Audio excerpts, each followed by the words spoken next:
बता दो। इस वीडियो में हम बात करेंगे क्लास 11th के इंपॉर्टेंट टॉपिक्स के यूनिट वाइज। इन टॉपिकों को पढ़ के जाइएगा और मेरा मानना है 50% से 70% पेपर हर स्कूल में इन टॉपिक में से मिल जाएगा। सबसे पहले तो यूनिट 1 में सबसे ज़्यादा इंपॉर्टेंट जो मुझे लगता है वो डायमेंशन फॉर्मूले लगते हैं। और डायमेंशन फॉर्मूले में भी ज़्यादातर जो इंपॉर्टेंट डायमेंशन फॉर्मूले है वो कैसे हैं, जैसे कि स्ट्रेस का डायमेंशन फॉर्मूला पूछ लेता है teacher, strain, viscosity coefficient, Reynolds number जो कि क्या होता है, एक डायमेंशनलेस होता है, एक सरफेस टेंशन। अगर डायरेक्ट पूछे जाते हैं तो इस तरीके से पूछे जा सकते हैं, या स्टेफन्स कांस्टेंट। ठीक है जी। Thermal conductivity coefficient, stress strain, ये आपको stress strain viscosity coefficient surface tension ये बल्क पीस ऑफ मैटर से मिलेंगे। Stefan's constant thermal conductivity of matter 7th unit मतलब बल्क पीस ऑफ मैटर के ही सेकंड पार्ट जो थर्मोमेट्री है उससे मिलेंगे। ठीक है जी, स्टेफन्स लॉ से। Concept clear? ठीक है। अगर इनडायरेक्ट तरीके से आपके पास डायमेंशन फॉर्मूला आता है तो किस तरीके से आएगा, जैसे कि आपको कह दिया गया C/E का डायमेंशन फॉर्मूला बताइए, जहां पर C स्पीड ऑफ लाइट है 3 × 10⁸ मीटर पर सेकंड और E इलेक्ट्रिक फील्ड है और इलेक्ट्रिक फील्ड की ऐसा यूनिट न्यूटन पर कूलम होती है। तब आप ऐसा यूनिट की हेल्प से डायमेंशन फॉर्मूले बनाएंगे। जो मैं अगर सहारनपुर के कुछ स्कूल के पेपर्स की बात करूं तो मैंने अगर जो नजर डाली है तो सरस्वती विहार, DAV, सेंट मेरी एकेडमी डायरेक्ट बहुत ही कम पूछे जाते हैं और इनडायरेक्टली डायमेंशन फॉर्मूला पूछा जाता है। ठीक है जी। SPS सहारनपुर पब्लिक स्कूल में डायरेक्ट डायमेंशन फॉर्मूला आता है। ठीक है, तो इसके लिए ये भी इंपॉर्टेंट है। एक आपसे पूछा जा सकता है टॉर्क और वर्क दोनों की रेशियो का डायमेंशन क्या होगा, यूनिटलेस डायमेंशनलेस। Concept clear? आपसे पूछा जा सकता है G/E का डायमेंशन फॉर्मूला क्या होगा, जहां G gravitation constant, E electric field है, या G gravitation constant ε0 electric permittivity in vacuum है, या ε0/G इस तरीके से पूछ सकते हैं। तो इस सारे आप डायमेंशन फॉर्मूले प्रॉपर्ली करके जाएंगे। आपको जैसे कि ε0 की यूज क्लास 11th में नहीं होती तो आपको पेपर में लिखा जाएगा कि ऐसा यूनिट ऑफ ε0 इज दैट। ठीक है, जैसे पर न्यूटन पर metre square into coulomb square. Concept clear to of you? Concept clear है जी? तो डायमेंशन इस तरीके से आप सीख जाएंगे। इस तरीके से एक क्वेश्चन डेफिनेटली मुझे लगता है कि इस तरीके का क्वेश्चन आपको मिलेगा। इसके बाद 3 ही क्वेश्चन पूरे चैप्टर के अंदर जो इंपॉर्टेंट बनते हैं डायमेंशन फॉर्मूले से फॉर्मूला बनाना। एक तो बनता है time period of oscillation of pendulum. ठीक है जी। एक बनता है फॉर्मूला विस्कस फोर्स का स्टोक्स लॉ के अकॉर्डिंग 6π/8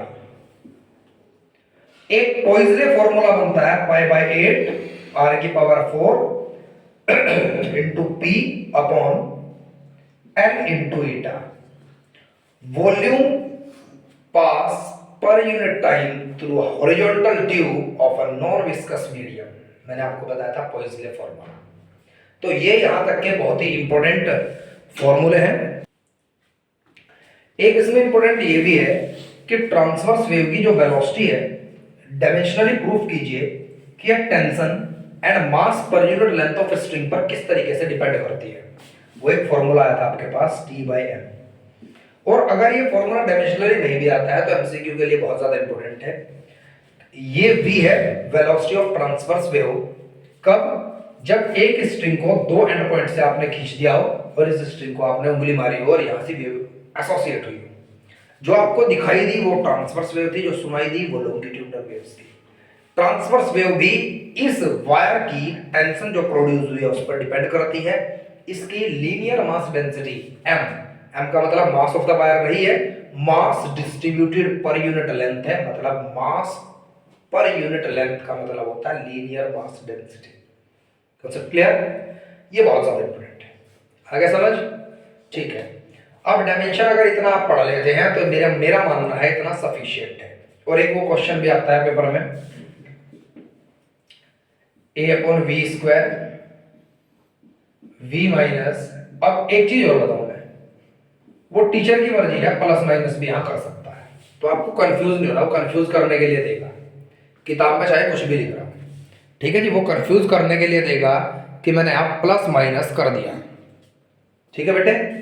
तो ध्यान रखिएगा, वो पूछेगा आपसे कि ए और बी का डायमेंशन फॉर्मूला बताओ, तो भाई v के साथ प्लस माइनस b है, तो v जब वॉल्यूम है तो b का तो एकदम आसान निकल गया L cube.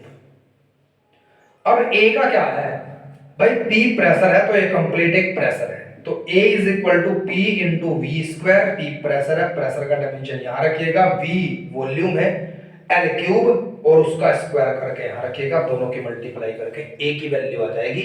May be possible आपके टीचर आपसे a अपॉन b की वैल्यू पूछ ले।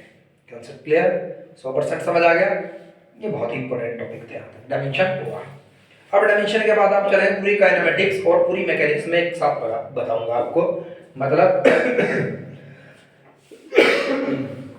Unit second, unit third, unit four का पेपर इकट्ठा बनाते हैं टीचर्स, तो किस तरीके से बना सकते हैं वो देखिएगा जरा ध्यान से। भाई आप अगर ध्यान दें तो आपसे कोई क्लास 11th में ये तो पूछेगा नहीं what is inertia, how many types of inertia and what is Newton's law, first law, second law, third law, ठीक है। तो जो टीचर पूछ सकते हैं तो वो पूछेंगे कि ये मैथमेटिकली साबित करके दिखाइएगा second law of Newton is the real law of Newton. तो आपको मैंने कराया हुआ है सेकंड लॉ ऑफ न्यूटन के अंदर आप फर्स्ट लॉ और सेकंड लॉ को प्रूफ, फर्स्ट लॉ और थर्ड लॉ को प्रूफ कर देंगे तो second law is the real law of Newton बन जाएगा। Concept clear. इसके बाद एक टॉपिक आप तैयार क्या करेंगे, पूरा वेक्टर। वेक्टर में आपको क्रॉस प्रोडक्ट निकालना आना चाहिए, डॉट प्रोडक्ट आना चाहिए, प्रोजेक्शन आना चाहिए, parallelogram law of extradition, triangle law of extradition आने चाहिए। पूरी बुक के अंदर सिर्फ 4 टॉपिक है, क्रॉस प्रोडक्ट, डॉट प्रोडक्ट, भाई ट्रायंगल लॉ ऑफ एक्सट्रेडिशन, नहीं तो parallelogram law of extradition, projection तो उसी से निकल जाता है, ठीक है जी। तो 4 टॉपिकों को किस तरीके से पढ़ना है वो देखिएगा। सबसे पहले क्रॉस प्रोडक्ट में देखिए, आपके पास अगर 2 वेक्टर का क्रॉस प्रोडक्ट है तो इसकी वैल्यू किसके बराबर होती है, a का मैग्नीट्यूड b का मैग्नीट्यूड cos sin थीटा। किस तरीके के क्वेश्चन यहां से पूछे जा सकते हैं जरा ध्यान दीजिएगा। उन्होंने कहा आपसे कि अगर क्रॉस प्रोडक्ट 2 वेक्टर का 0 है तो इनके बीच कितने डिग्री का एंगल होगा, दिमाग लगा। क्रॉस प्रोडक्ट 0 तो ये टर्म 0, a का मैग्नीट्यूड b का मैग्नीट्यूड sin थीटा को 0 रख दिया। अब मुझे एंगल चाहिए तो ये पूरी डिजिट में 0 के नीचे लेगा तो sin theta is equals to 0 और थीटा इज इक्वल टू आ गया sin inverse 0 that is equals to 0। अगर 2 वेक्टर के बीच 0 डिग्री का एंगल होता है या 2 वेक्टर एक दूसरे के परपेंडिकुलर होते हैं, कॉन्सेप्ट क्लियर, सॉरी पैरेलल होते हैं। अगर 2 वेक्टर के बीच 0 डिग्री का एंगल होता है या 2 वेक्टर एक दूसरे के पैरेलल होते हैं तब उनका क्रॉस प्रोडक्ट 0 होता है। आगे समझ। तो अगर a क्रॉस b 0 है तो मतलब a परपेंडिकुलर टू b है, sorry a parallel to b है। लेकिन अगर a डॉट b है 0 के बराबर तो मतलब a perpendicular to, concept clear. अगर 2 वेक्टर का क्रॉस प्रोडक्ट डॉट प्रोडक्ट के बराबर है तो याद रखिएगा दोनों के बीच का जो एंगल होगा वो 45 डिग्री होगा। कितना होगा, कैसे, इसे आप लिखेंगे ab sin थीटा, इसे आप लिखेंगे ab cos theta. sin theta upon cos theta, tan theta is equals to 1 और theta is equals to tan inverse 1 और tan इनवर्स 1 की वैल्यू क्या होती है 45 डिग्री। क्या होती है 45 डिग्री। लेकिन अगर 2 वेक्टर का सम उनके डिफरेंस के बराबर है तो कितने डिग्री का एंगल होगा, याद रखिएगा तब 90 डिग्री का एंगल होगा दोनों के बीच। कितने डिग्री का होगा। अगर मैं आपके किसी भी स्कूल की बात करूं, हाफ ईयरली और क्वार्टरली हुए थे, आप यहाँ डीएवी से बैठे हैं, कोई बच्चा सेंट मैरी एकेडमी का बैठा है, हर स्कूल के ज्यादातर आप लोग यहाँ बैठे हैं मिक्सर। आपने देखा होगा 4 के अलावा किसी भी स्कूल में एक भी क्वेश्चन 1 मार्क एमसीक्यू में नहीं दिया गया था हाफ ईयरली या क्वार्टरली एग्जाम या यूनिट टेस्ट में। अगर a क्रॉस b 0 तो both are parallel, a dot b 0 both are perpendicular, cross product of 2 vector equal to the dot product then 45 degree angle, और अगर sum of 2 vector is equal to the difference of 2 vector then 90 degree angle between them.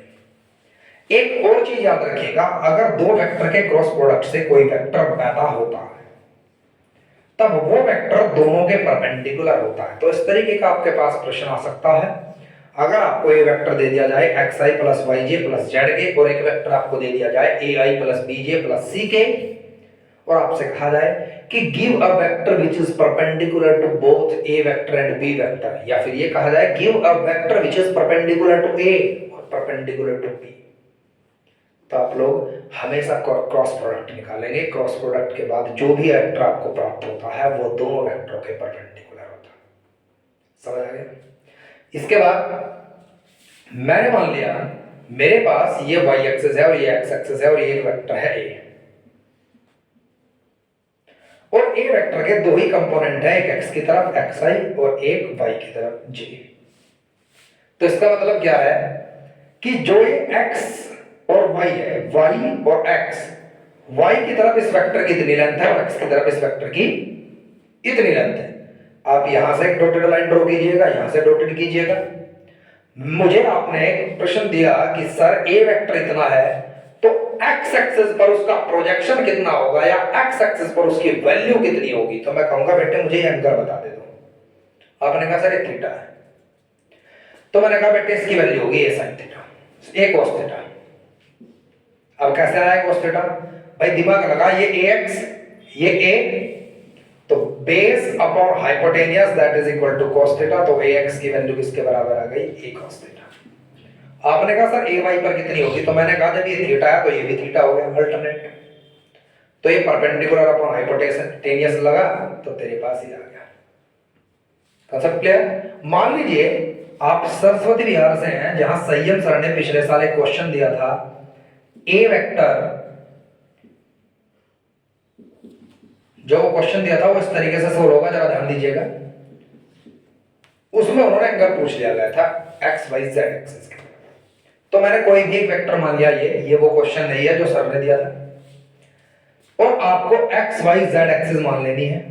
मैंने मान लिया x axis के साथ alpha angle बना, y axis के साथ बीटा बना और z एक्सिस के साथ गामा बना। Concept clear? तो माय डियर, आपसे पूछा जा सकता है कि अल्फा की क्या वैल्यू है, बीटा की क्या वैल्यू है और गामा की क्या वैल्यू है। तो ध्यान दीजिएगा, यहां से थीटा की क्या वैल्यू है? ax अपॉन as, और a की क्या वैल्यू है? वो ये वैल्यू है गुरुजी, क्योंकि a का मैग्नीट्यूड तो यही होगा ना। समझ गए आप मेरी बात? तो या तो ऑप्शन ये करेक्ट या ऑप्शन ये करेक्ट। साइन इनवर्स, अगर यहाँ cos है तो cos इनवर्स और साइन है तो साइन इनवर्स। ठीक है, तो यहां किस तरीके से होगा जरा ध्यान देंगे आप। Alpha is equal to cos inverse ax upon magnitude of a। अब मैग्नीट्यूड ऑफ a की जो वैल्यू होगी वो ax square plus ay square plus az square का रूट होगी। बीटा की क्या वैल्यू होगी? cos inverse beta by beta, जिस भी एक्सिस के साथ है cos inverse ay upon magnitude of a। ऐसे ही gamma cos inverse az upon, कोई दिक्कत यहां तक? कर लेंगे सवाल आप लोग। मैंने आपसे कहा बेटे एक वेक्टर p है और एक वेक्टर q है और दोनों के बीच का एंगल थीटा है। मैंने कहा p का q के ऊपर क्या प्रोजेक्शन होगा, तो इसकी परछाई यार क्या होगी? इसकी परछाई ये होगी, और इसे क्या मानते हैं हम? px, x एक्सिस पे, और इसकी वैल्यू किसके बराबर होगी? Base upon hypotenuse. सही बात है? तो सर प्रोजेक्शन ये होगा p का मैग्नीट्यूड cos थीटा, और अगर थीटा ना दो तब प्रोजेक्शन क्या होगा? याद रखेंगे आप, जिस वेक्टर का प्रोजेक्शन जिसके ऊपर निकालना है दोनों का डॉट प्रोडक्ट ऊपर लीजिएगा, और जिसके ऊपर निकालना है उसका मैग्नीट्यूड डिनोमिनेटर में रखिएगा। तो दो आंसर और पॉसिबल है, p का प्रोजेक्शन q के ऊपर p dot q upon magnitude of q, या p cos थीटा, जिसे निकालते हैं उसका cos कंपोनेंट आंसर है। Concept clear? 100% समझ आ गया? अब एक triangle and parallelogram law of addition. Triangle and parallelogram law of addition statement और उसके डेरिवेशन के लिए आ सकता है आपको। सिंपली जो भी आपके पास है वो आप कर दीजिएगा। हाँ टीचर बहुत ही हाइपोथेटिकल पेपर बनाते हैं तो मे बी पॉसिबल।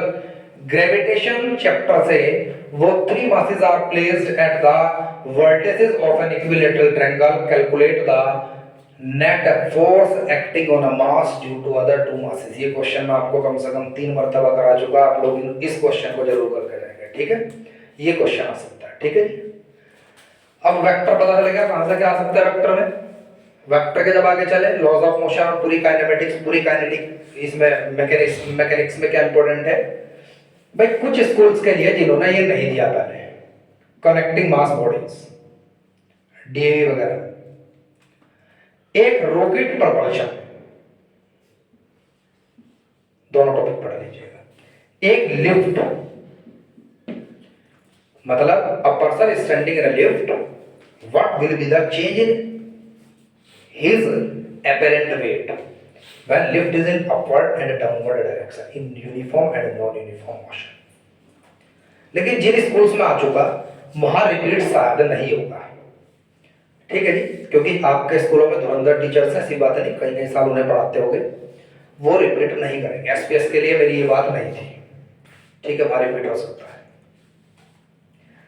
खैर, come to the point my dear, क्योंकि आईसीएससी बोर्ड में क्या होता है, कई बार पिछला पेपर एज इट इज मिल जाता है, ठीक है। अब जरा ध्यान देंगे, वर्क एनर्जी पावर। देख मेरा मानना है इस चैप्टर के अंदर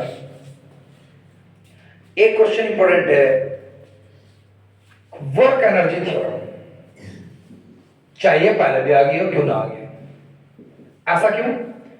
जब आप इस चैप्टर को पढ़ते हैं तो हर एक क्वेश्चन के अंदर, हर एक न्यूमेरिकल के अंदर, या तो वो 9th क्लास के बेस का होगा न्यूमेरिकल, जहां b square is equal to u square plus 2as लगाओगे आप, अदरवाइज इस इक्वेशन का बार बार यूज है, work is equals to change of kinetic energy.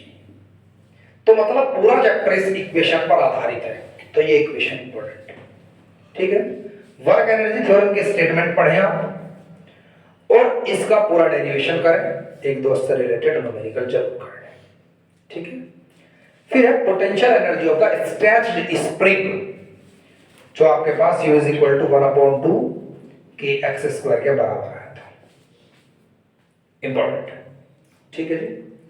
बाकी इसके अंदर आपको ये पता होना चाहिए कि किस क्वाड्रेंट के अंदर कॉस पॉजिटिव होता है, किस क्वाड्रेंट के अंदर कॉस नेगेटिव होता है, किस अवस्था में वर्क की वैल्यू मैक्सिमम होती है, किस अवस्था में वर्क की वैल्यू मिनिमम होती है। मिनिमम वैल्यू वर्क की नेगेटिव है -Fs, जब फोर्स एंड डिस्प्लेसमेंट के बीच 180 डिग्री का एंगल है, ये आपको भली बाती पता होना चाहिए, ठीक है जी।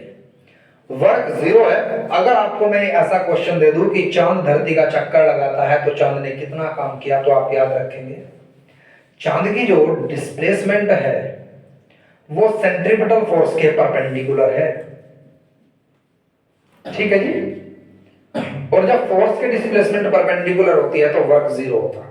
ना तो धरती सूरज के चारों तरफ घूमते समय कोई कार्य करती है, ना ही चांद धरती के चारों तरफ घूमते समय कार्य करता है। आप अगर किसी के चारों तरफ घूमते हैं हर वक्त तो आप उसकी नजर में निठल ले, बस बात ही है, समझ गया क्यों? क्योंकि आपके पास इतना समय है किसी के चारों तरफ घूमने का। समझ आ गया मैं क्या बोल रहा हूँ? किसे खासतौर पर डीएवी के बच्चों को बोल रहा मैं बात, थोड़ा सा पढ़ा लिया करो, 14 फरवरी चली गई है। अब यहां ध्यान दो,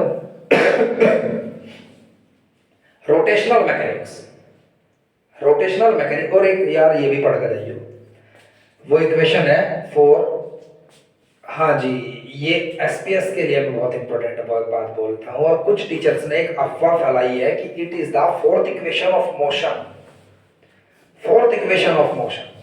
मैंने तो आज तक 3 ही पढ़ी है, v is equal to ut plus half at, v is equal to u plus at, s is equal to ut plus half at square, v square is equal to u square plus 2s। हाँ, आप ये कह सकते हैं कि second equation की second form को ये कहा जाता है equation for the displacement in nth second, nth second, जो आप लिखते हैं d is equal to u plus a/2 2n minus 1, ठीक है। ये सेकंड इक्वेशन ऑफ मोशन की सेकंड फॉर्म है nth सेकंड के लिए, समझिए मेरी बात। s is equal to ut plus half at का स्क्वायर आपको रिप्रेजेंट करेगा वो डिस्टेंस जो t टाइम के अंदर पार्टिकल चलेगा। मान लीजिए 10 सेकंड में आप यहां से यहां गए it is represented by S. लेकिन मैंने आपसे कहा बेटे 10th सेकंड में कहा गए, 10th 10 सेकंड नहीं कहा मैंने। आप क्लास 11th में हैं, आप 11 क्लासेस में नहीं है, तो तब आप nth सेकंड के लिए क्या करते हैं, n यहां मान लेते हैं, n यहां मान लेते हैं, n यहां कि n सेकंड में मैं इतनी दूर गया, तो n-1 पे कहां जाऊंगा। अब इस इक्वेशन में से इस इक्वेशन को घटा देते हैं आप, तो आपके पास डिस्टेंस निकल करके आ जाता है nth सेकंड में कितनी दूर गए आप, nth सेकंड में। कांसेप्ट क्लियर, 100% समझ आ गया। कोई फोर्थ इक्वेशन ऑफ मोशन नहीं है। अगर किसी किताब में ऐसा लिखा है तो इसे मात्र एक संयोग कहा जाएगा कि आपके टीचर्स बोलते हैं और वो किताब में भी लिखा मिलेगा, कहीं अप्रूव्ड नहीं है। समझ गए आप मेरी बात, क्योंकि बुक में आज भी मैं लिखा देखता हूँ electron is the smallest elementary particle, जबकि क्वार्क और spiral is the smallest elementary particle. ठीक है जी। अब इसके बाद आप चलते हैं रोटेशनल मैकेनिक्स। रोटेशनल मैकेनिक्स में सेंटर ऑफ मास का डेरिवेशन। अब ये क्यों कहा मैंने कि भाई सेंटर ऑफ मास का डेरिवेशन इंपॉर्टेंट है। अगर आप इस पूरे चैप्टर का नाम देखें, इस चैप्टर का नाम है, पूरी यूनिट का नाम है centre of mass end moment of inertia. यार सेंटर ऑफ मास में जो चैप्टर पहला है 33% सिलेबस आउट ऑफ कोर्स चला गया। इसके बाद पूरे इसके अंदर सिर्फ 2 डेरिवेशन बचते हैं कीमती। पहला, find an expression for the centre of mass of two objects, ठीक है, और दूसरा, give the relation between angular momentum and torque. तो दोनों में से एक आने की संभावना है। हाउ सेंटर ऑफ मास निकालने के लिए पूछ सकते हैं किसी भी फिगर का, जैसे कि इस ट्रायंगल का आपको ये कोऑर्डिनेट दे दिया जाए, ये कोऑर्डिनेट दे दिया जाए, ये कोऑर्डिनेट दे दिया जाए और यहां पर मासेस बता दिए जाए, या आपको कोई एक लेमिना दे दी जाए इस तरीके से कि इसका सेंटर ऑफ मास निकालिए या इसका सेंटर ऑफ मास निकालिए, तो ये किस तरीके से निकालना है आपको नोटबुक में मैंने पढ़ा है। ठीक है जी। सेंटर ऑफ मास किन किन फैक्टरों पर डिपेंड करता है, बॉडी की शेप और साइज पर डिपेंड करता है, उसकी रेडियस ऑफ रोटेशन किस तरीके से अपने कोऑर्डिनेट्स को चेंज करती है उस पर डिपेंड करता है। आगे समझ, वो बॉडी के मास को डिपेंड नहीं करता, समझ रहे हैं ना, उनकी कॉन्फ़िगरेशन पर, मास की कॉन्फ़िगरेशन पर डिपेंड करता है। ठीक है जी, आगे समझ। इसके बाद मैं चलता हूं मोमेंट ऑफ इनर्शिया, जो इस यूनिट का सेकंड अध्याय है। मोमेंट ऑफ इनर्शिया क्या है? इनर्शिया का मोमेंट, मतलब इनर्शियल फैक्टर मास है किसी भी मास का किसी एक्चुअल रोटेशन के चारों तरफ, किसी एक्चुअल एक्सिस ऑफ रोटेशन के चारों तरफ जो मास का मूवमेंट होता है उसे आप मोमेंट ऑफ इनर्शिया बोलते हैं। I is equals to mr square. अगर एक पॉइंट मास है यहां पर और इस पॉइंट मास को इस एक्सिस के चारों तरफ आप रोटेट करते हैं, तो आपको इस रेडियस के बारे में मालूम होना चाहिए कितनी दूर है। तो इसके मोमेंट ऑफ इनर्शिया किस तरीके से होगा, mr square, where r is the radius of axis of rotation from the point और concentrated mass। लेकिन अगर आपके पास एक ऐसा ऑब्जेक्ट है जो एक नंबर ऑफ कंसंट्रेटेड मासेस की कॉन्फ़िगरेशन से बना है, तो आपको क्या करना है, सबसे पहले मान लीजिए कुछ पार्टिकल्स का सेंटर ऑफ मास यहां लगता है तो ये रेडियस r1 है, कुछ का यहां लगता है तो ये r2 है, कुछ का यहां लगता है ये rn है। तो सबसे पहले आपको रेडियस ऑफ गायरेशन निकालनी है। रेडियस ऑफ गायरेशन की आप अगर सीखते हुए इसकी डेफिनेशन लिखें कि इसका मतलब क्या होता है, तो आप क्या कहेंगे, root of mean of squares of radius of rotation set to be the radius of gyration. मतलब रेडियस ऑफ रोटेशंस की आरएमएस वैल्यू को रेडियस ऑफ गायरेशन कहा जाता है। और एग्जैक्ट जो आपके पास मोमेंट ऑफ इनर्शिया का ट्रू फॉर्मूला बनता है वो m के स्क्वायर के बराबर बनता है। किसके बराबर बनता है, m के स्क्वायर। इसके बाद according to CBSE syllabus and ISC syllabus important क्या है कि moment of inertia of ring निकालिए। मे बी पॉसिबल कुछ जगह डिस्क का कह दिया जाए आपसे, लेकिन मुझे लगता है कि रिंग के बारे में जरूर आएगा। रिंग की मोमेंट ऑफ इनर्शिया निकालिए और वो आप जब ड्राइव करेंगे तो आपके पास mr स्क्वायर आएगा moment of inertia of ring. और यहां से एक जबरदस्त क्वेश्चन निकल गया एमसीक्यू बेस्ड, बेहतरीन, कि मोमेंट ऑफ इनर्शिया मेरे पास रिंग का इतना आया, लेकिन actual formula moment of inertia का क्या होता है, एम के स्क्वायर। तो सवाल पेपर में आ सकता है कि रेडियस ऑफ गायरेशन और रेडियस ऑफ रोटेशन के बीच रिग के केस में या होलो सिलेंडर के केस में क्या रिलेशन है। तो दोनों को बराबर रखा, k is equal to R है। आगे समझ, रिग की मोमेंट ऑफ इनर्शिया इतनी है तो उसके डायमीटर के अलोंग कितनी है, डायमीटर कितने होते हैं, 2। तो डायमीटर के अलोंग जो रिंग की मोमेंट ऑफ इनर्शिया निकलती है डिवाइडेड बाय 2। तो रेडियस ऑफ गायरेशन कितनी होगी अकॉर्डिंग टू द डायमीटर,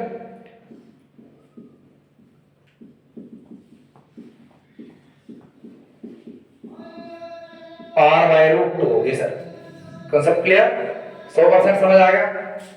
तेरे हाथ में फोन है, चल कर जा जा।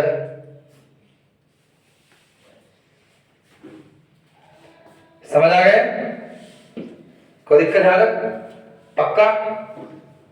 अब इतना पढ़ना इसमें सफिशिएंट है, फिर आप बात करेंगे ग्रेविटेशन की। देख भाई, जैसा कि सुनने में आया है कुछ स्कूल्स में सिलेबस पूरा नहीं पढ़ाया गया, सिर्फ ग्रेविटेशन पढ़ाया, उसके 4-5 टॉपिक, 2-3 थर्मोडायनेमिक्स के टॉपिक, एक काइनेटिक थ्योरी का टॉपिक ही पढ़ाया। कई स्कूल्स ऐसे हैं रेपुटेड सहारनपुर के अंदर, मैं नाम नहीं लूंगा वीडियो में, बच्चे समझ गए कि हमारे यहाँ तो जी एक ही पढ़ाया गया था, find an expression for the pressure exerted by the body from the wall of the container. Wave oscillation में सिर्फ ऑसिलेशन पढ़ा, वेव पूरा कटा दिया। अगर पढ़ा वेव ऑसिलेशन तो सिर्फ वाटर स्टैंडिंग वेव्स ही पढ़ा, ठीक है जी। तो आप जरा ध्यान दें ग्रेविटेशन से इंपॉर्टेंट क्या है। ग्रेविटेशन में एक तो केपलर का सेकंड और थर्ड नियम का डेरिवेशन इंपॉर्टेंट है, दूसरा पोटेंशियल एनर्जी ऑफ अर्थ का डेरिवेशन है जो आपके पास आता है U = Gmm/r।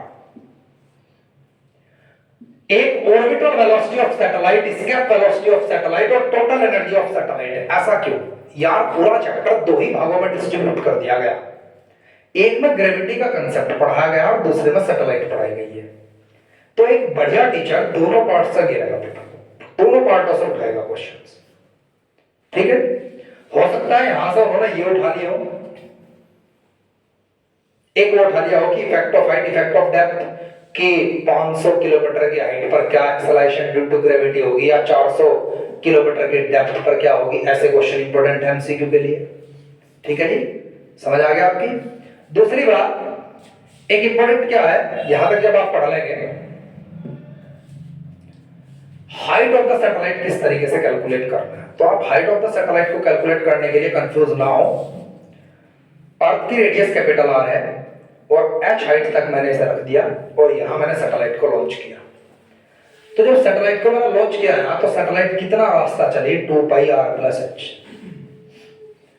Distance upon speed, ये टाइम आ गया। अब मैं टाइम पूछ लूं या हाइट पूछ लूं, इसके लिए आप रिलेशन कर सकते हैं, क्योंकि ऑर्बिटल वेलोसिटी का आपको पता है v = Gm/r+h, ये वैल्यू आ रखी है, सिंपलीफाई कर दिया, आंसर आ गया, ठीक है। तो ग्रेविटेशन में ज्यादा इंपॉर्टेंट मुझे लगता है टोटल एनर्जी ऑफ सैटेलाइट, और दोनों सैटेलाइट अच्छे से पढ़ें आप। जियोस्टेशनरी सैटेलाइट क्या होती है, 40,000 किलोमीटर की ऊंचाई पर लॉन्च की जाती है डिफेंस सिस्टम को सिक्योर करने के लिए। दूसरा, उनकी अपनी कोई वेलोसिटी नहीं होती, वो अर्थ के ग्रेविटेशन फोर्स के इंपैक्ट की वजह से घूमते हैं। और दूसरा एक आप याद रखेंगे, उनकी रिलेटिव वेलोसिटी अर्थ के स्पिन के हिसाब से 0 होती है, ठीक है जी। पोलर सैटेलाइट पोलर ऑर्बिट में घूमती हैं, जिनकी रफ्तार बहुत ज्यादा होती है और 85 to 90 मिनट में वो चक्कर पूरा कर लेती है। जियोस्टेशनरी सैटेलाइट को 23 घंटे 56 मिनट 57 सेकंड या 24 घंटे का समय लगता है, ठीक है जी, समझ आ गया। इसके बाद ग्रेविटेशन जब कंप्लीट हो गया, थर्मोडायनेमिक्स पर चलो। थर्मोडायनेमिक्स में देख, जरा दिमाग लगा भाई, कुछ स्कूल्स में तो कार मोटरसाइकिल पढ़ाए, कुछ स्कूल में तो रेफ्रिजरेटर पढ़ाए, कुछ स्कूल्स में तो बीटा और ईटा के बीच का रिलेशन पढ़ाए। जिन स्कूल में 3 में से एक टॉपिक पढ़ा, तो अगर वो टॉपिक एक पढ़ा तो वो जरूर आएगा पेपर में, अगर तीनों पढ़ाए तो तीनों में से एक जरूर आएगा। अब आ जाते हैं सिलेबस में। तो आइसोथर्मल एक्सपेंशन नहीं दिया तो एडियाबैटिक एक्सपेंशन देगा teacher, work done in the isothermal expansion and adiabatic. Mayer's formula definitely ज्यादातर, अगर सहारनपुर के अंदर 10 स्कूल है तो 5 स्कूल में मेयर्स फॉर्मूला जरूर होगा, Cp - Cv = R। समझ आ गया। यह वीडियो आज इसलिए बनाई क्योंकि कई टीचर्स इस वीडियो को देखेंगे और पेपर चेंज कर देंगे। जिनके यहाँ कल और 22 तारीख में पेपर है वो चेंज तो हो नहीं सकता, वो तो टाइप हो चुका, प्रिंट हो चुका। ठीक है। दूसरी बात, एक आप इसमें याद रखें क्या, स्पेसिफिक हीट का फॉर्मूला है मेरे पास delta Q by delta T, denominator में दिया पास। आइसोथर्मल प्रोसेस के अंदर delta T 0, specific heat infinite, और एडियाबैटिक में डेल्टा क्यू 0, तो स्पेसिफिक हीट 0। तो किस प्रोसेस के अंदर स्पेसिफिक हीट 0 होती है, किस प्रोसेस के अंदर स्पेसिफिक हीट इनफाइनाइट होती है, ये इंपॉर्टेंट है। किस प्रोसेस के अंदर टोटल इंटरनल हीट वर्क के अंदर कन्वर्ट हो जाती है और किसके अंदर total given heat to the system internal heat के अंदर कन्वर्ट हो जाती है। दो क्वेश्चन ये इंपॉर्टेंट है। थर्मोडायनेमिक्स का zeroth law, first law, second law. मेरा मानना है सेकंड लॉ किसी स्कूल में मिल सकता है, फर्स्ट लॉ की लिमिटेशन मिल सकती है, एप्लीकेशन मिल सकती है। ठीक है जी। अब जिन स्कूल्स में कार्नोट साइकिल पढ़ाया गया हो तो भाई डेफिनेटली आना है। अगर पढ़ा है तो कार्नोट साइकिल या relation between beta and data definitely आना है। आप देख लीजिए किन स्कूल्स में डीएवी में पढ़ाया गया था कार्नोट साइकिल। कार्नोट साइकिल मुझे लगता है पढ़ाया डीएवी में, सेंट मैरी एकेडमी में किसी में पढ़ाया कार्नोट साइकिल। कुछ बच्चे बता रहे थे मुझे कि हमारे यहाँ कार्नोट साइकिल पढ़ाया गया। खैर जहाँ भी पढ़ाया आप अच्छे से देख लेंगे। एक यूनिट छूट गई यहाँ बीच में, 7th, bulk piece of matter. Solid chapter को ढंग से समझ, इसके अंदर स्ट्रेन और स्ट्रेस के बारे में पढ़ाया गया, लेकिन स्ट्रेन और स्ट्रेस के बारे में तो टीचर पूछ चुके यूनिट टेस्ट में। तो आज क्या पूछे, वो सीधी बात है, हुक्स लॉ से कोफिशिएंट ऑफ इलास्टिसिटी को पकड़ेंगे जो कि 3 प्रकार का है, Y, B and eta. Solid के लिए Y Young's modulus of elasticity applicable है और मॉडुलस ऑफ रिजिडिटी एप्लीकेबल है, लेकिन बल्क पीस ऑफ मैटर में अगर आप ध्यान दें एक बी ऐसा विद्यमान है जिसे क्या कहते हैं आप, कोफिशिएंट ऑफ मतलब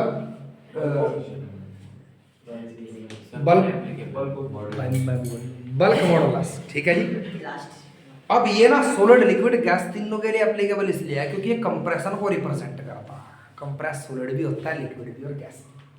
समझ गया, आगे समझ। इनका डायमेंशन फॉर्मूला बिल्कुल स्ट्रेस के बराबर है, ऐसा यूनिट स्ट्रेस के बराबर है, और उसको क्या कहता है, stress is directly proportional to the strain. समझ आ गया।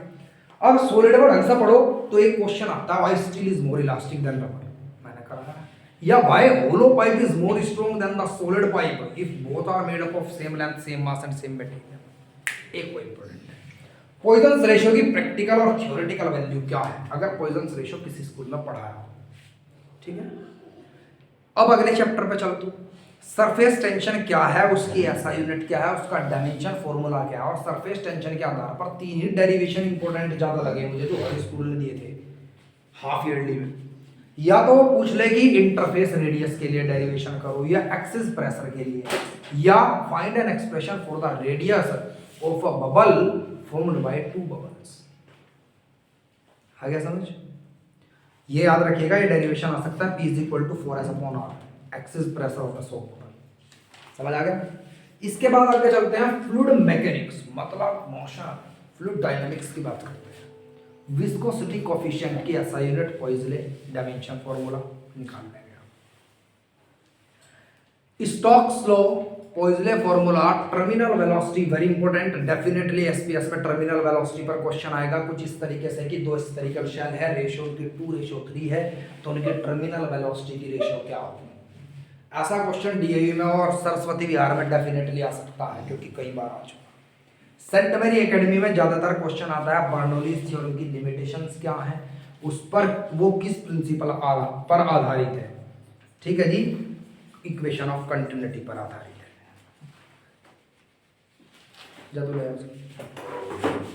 ठीक है जी। इसके बाद क्या है, आप इस चैप्टर में थोड़ा आगे चले। Stefan's law, Newton's law of cooling क्या कहता था कि अगर एक सराउंड है उसका टेम्परेचर T0 है और बॉडी का टेम्परेचर T है, तो fall of temperature of the body is directly proportional to the difference in temperature between body and surround. उसका एक ड्रॉबैक था, ये तभी एप्लीकेबल है जब सिस्टम और सराउंड के बीच 40 डिग्री सेल्सियस या 40 केल्विन तक का डिफरेंस हो। अगर इससे ज़्यादा होता है तो ये फेल हो जाएगा और स्टेफन्स लॉ एप्लीकेबल है। स्टेफन्स लॉ क्या कहता है कि किसी भी ब्लैक बॉडी से जो बॉडी रेडिएट करती है energy per unit area per unit time, वो डायरेक्टली प्रोपोर्शनल टी की पावर 4 होता है, जहां पर T is the temperature must be निकल, और प्रोपोर्शनलिटी का साइन हटा करके सिग्मा आएगा। ये बहुत ज्यादा इंपॉर्टेंट है क्योंकि संयम सर ने कई दफा दिया है, चड्डा सर ने आशय मॉडल में कई बार दिया है, डीएवी में कई बार आया है। ठीक है, कह देते हैं कि दो बॉडी है, उनका टेम्परेचर की रेशियो 1:2 है, तो radiated energy per unit time per unit area कितनी होगी? तो यार 1:2 है, इसकी पावर 4 करते हैं तो 1:2 4 दूनी 8 दूनी 16 होगी। Concept clear? 100% समझ आ गया। इसके बाद आप चले काइनेटिक थ्योरी। काइनेटिक थ्योरी में एक तो भाई pressure exerted by the molecule on the wall of the container, ये इंपॉर्टेंट है। दूसरा टेम्परेचर और काइनेटिक एनर्जी के बीच का जो संबंध है वो इंपॉर्टेंट है, केवीटी में कन्वर्ट हो जाए। ठीक है बेटे, एक काइनेटिक एनर्जी से वेलोसिटी निकल जाती है मॉलिक्यूल्स की, ये इंपॉर्टेंट है कि v directly proportional to root T, v1/v2 is equals to t/√t1। ऐसा क्वेश्चन डेफिनेटली आता है कि टेम्परेचर रेशियो 1:2 है या 27 डिग्री सेल्सियस पर v वेलोसिटी से 127 पर कितनी होगी, या 227 पर या 327 पर कितनी होगी। यही कुछ 3-4 मात्रक हैं इसके, जो पूरे चैप्टर को आप समझ सकते हैं कि या तो वेलोसिटी से रिलेटेड क्वेश्चन आएगा, या तो काइनेटिक एनर्जी या एक्सेस प्रेशर। एक फेज इसका कंप्लीट होने के बाद दूसरा डिग्री ऑफ फ्रीडम पर ही डिपेंड करता है।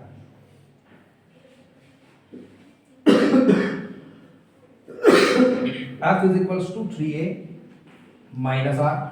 कुछ स्कूल्स में पूछा जाएगा डिग्री ऑफ फ्रीडम क्या है, उसकी क्या कोई ऐसा यूनिट है, और मोनोएटॉमिक और डायटॉमिक और ट्राइएटॉमिक गैस के लिए इसकी वैल्यू बताइए। कुछ स्कूल्स में आपसे पूछ लिया जाएगा कि डिग्री ऑफ फ्रीडम क्या है, क्या इसकी कोई ऐसा यूनिट है, और हीलियम या O2 या H2 इनके लिए डिग्री ऑफ फ्रीडम की वैल्यू बताइए। तो आपको कॉमन सेंस का यूज करना है कि यार हीलियम एक मोनोएटॉमिक गैस है, इसके डिग्री ऑफ फ्रीडम 3 निकल करके आएगी। ठीक है, और O2 या H2 एक डायटॉमिक गैस है, यहाँ डिग्री ऑफ फ्रीडम 5 आएगी। क्वेश्चन को और लेवल पर टफ करने के लिए टीचर पूछ सकते हैं आपसे स्पेसिफिक हीट रेशियो और डिग्री ऑफ फ्रीडम के बीच संबंध, ये रिलेशन बहुत ही ज्यादा इंपॉर्टेंट है। ठीक है, वो ये भी पूछ सकते हैं कि स्पेसिफिक हीट रेशियो हीलियम के लिए क्या होती है, या हाइड्रोजन के या ऑक्सीजन के लिए क्या होती है। ठीक है बच्चे, अब यहां तक आपने जब पढ़ लिया, वेव ऑसिलेशन आएगा। अब ये आपका आईक्यू लेवल तय करता है कि आपके टीचर वेव ऑसिलेशन में से क्या देंगे, क्योंकि वेव ऑसिलेशन नालंदा में कराया गया है पूरा, बाकी किसी स्कूल में नहीं कराया गया पूरा कंप्लीट। ठीक है, अब इसकी अगर मैं बात करूं तो यार एक तो time period of oscillation of pendulum कर लो, total energy of particle in SHM कर लो, मैक्सिमम वेलोसिटी के लिए डेरिवेशन और मैक्सिमम वेलोसिटी एक्सट्रीम पोजीशन पर होती है या मीन पोजीशन पर होती है, वो सब कर लीजिए। उसके लिए इसके बाद आप एक ये कर लीजिएगा, अगर दो स्प्रिंग है मेरे पास और दोनों को मैंने पैरेलल या सीरीज में कनेक्ट किया है और फिर उनसे एक मास कनेक्ट कर दिया है, तो उसका टाइम ऑफ वाइब्रेशन कैलकुलेट कीजिए, क्योंकि ये क्वेश्चन मैं लगातार 3 बार से डीएवी सरस्वती विहार सेंट मेरी एकेडमी में देखता है। ठीक है जी, उसके बाद कोरोना से पहले, उसके बाद नहीं देखा मैंने ऐसा, क्योंकि फिर तो पैटर्न ही कुछ चेंज से कर दिए गए।